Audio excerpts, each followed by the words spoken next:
सागर से भी अधिक गहराई है जिसकी, हिमालय से भी अधिक ऊंचाई है जिसकी, आसमान से भी अधिक असीमता है जिसकी, और धरती से भी अधिक सहनशीलता है जिसकी, ऐसे मेरे गुरुदेव को शत-शत प्रणाम।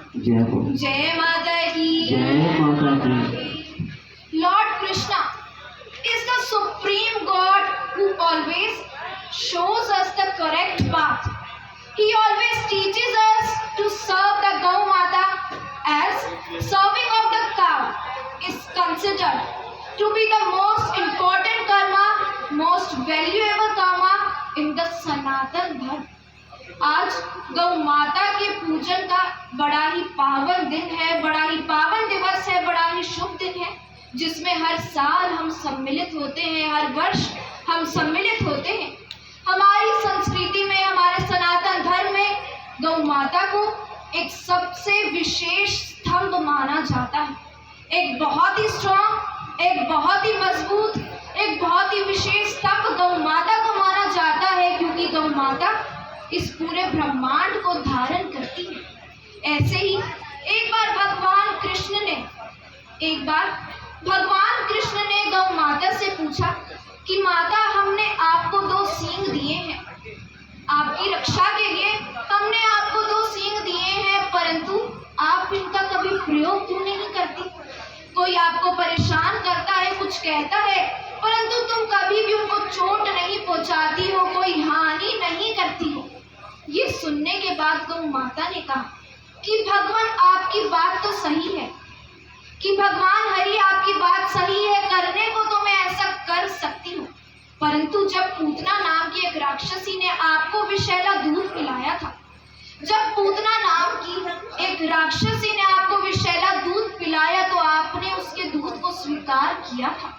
फिर भले ही चाहे वे विष हो या अमृत हो, आपने उसके विषैले दूध को स्वीकार किया है, और उस दूध को स्वीकार करके आपने कहीं ना कहीं उसे एक माता की उपमा तो दी है, एक माता का दर्जा दिया है। फिर चाहे ये मनुष्य मुझे माता माने या ना माने, ये लोग मुझे अपनी माँ माने या ना माने, परंतु मैं तो इन्हें सदैव अपना पुत्र ही मानती हूँ, अपना बालक ही मानती हूँ। तो मैं इनका नुकसान कैसे कर सकती हूँ, मैं इनको हानि कैसे पहुँचा सकती हूँ? एक माता अपने बालक का कभी बुरा कैसे कर सकती है?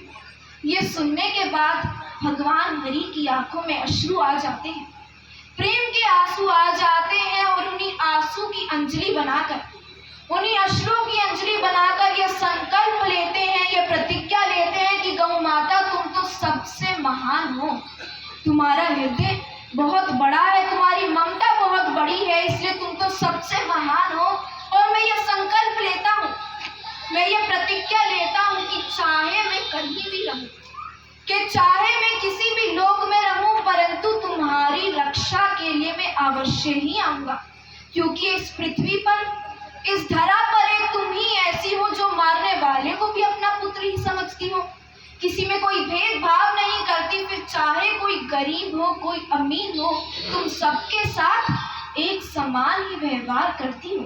इसलिए गौ माता के पूजा का, गौदान का सबसे बड़ा महत्व होता है, और स्वयं सभी देवी देवताओं ने, साधु संतों ने, ऋषि महात्माओं ने गौ माता को सबसे ऊंचा दर्जा दिया है, इसलिए उन्हें जगत माता कहा जाता है। गौ माता हमारा तो भरण पोषण करती ही है, हम मनुष्य का, हम लोगों का तो भरण पोषण करती ही है, यहाँ तक कि सभी देवी देवताओं का भी भरण पोषण वही करती है। भगवान राम के जीवन से हमें सदाचार सीखने को मिलता है। हम रामायण देखते हैं, पढ़ते हैं, हम भगवान राम की कथा देखते हैं, तो भगवान राम के जीवन से हमें सदाचार सीखने को मिलता है, भगवान कृष्ण के जीवन से हमें प्रेम सीखने को मिलता है। और गौ माता की पूजा करने से, गौ माता की भक्ति करने से कलयुग भी दूर भागता है। जहाँ पर गौ माता की भक्ति होती है, उनका पूजन होता है, उस स्थान पर तो काल भी दूर भागता है, मृत्यु दूर भागती है, कलयुग दूर भागता है। और आगमन किसका होता है? सतयुग का आगमन होता है, राम युग का आगमन होता है, सच्चाई का आगमन होता है। जय माता की जोरदार तालियां।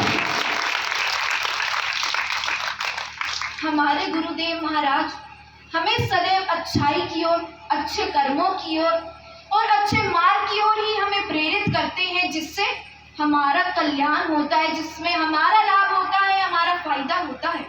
परंतु हर समय हम यही कहते हैं कि किसी भजन सुमिरन के लिए, किसी कीर्तन सत्संग के लिए हमारे पास कोई समय नहीं है, क्योंकि हमारा स्केड्यूल तो बहुत बिजी है, बहुत टाइट है।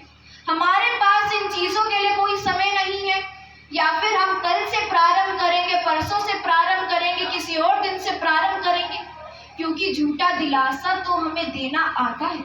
और गुरुदेव महाराज सदैव कहते हैं, गुरुदेव महाराज सदैव कहते हैं कि कल फुर्सत ही ना मिली तो क्या करोगे, कि कल फुर्सत ही ना मिली तो क्या करोगे, इतनी मोहलत ही ना मिली तो क्या करोगे। रोज कहते हो कि कल से सुमिरन करेंगे, अपने आप से हम बार बार झूठ बोलते हैं। रोज कहते हो कि कल से शुरू करेंगे, परंतु कल ये आंखें ही ना खुली तो क्या करोगे।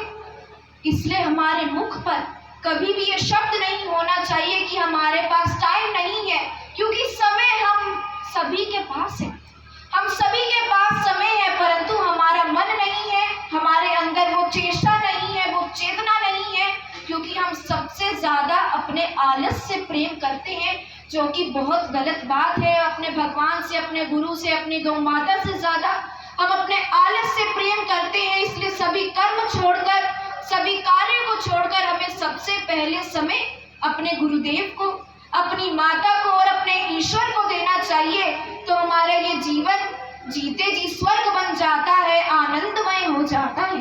बोलो गुरुदेव महाराज की जय। बिल्कुल पूरे हाथ उठाए तालियां के साथ, बिल्कुल पूरे गुरुदेव भगवान की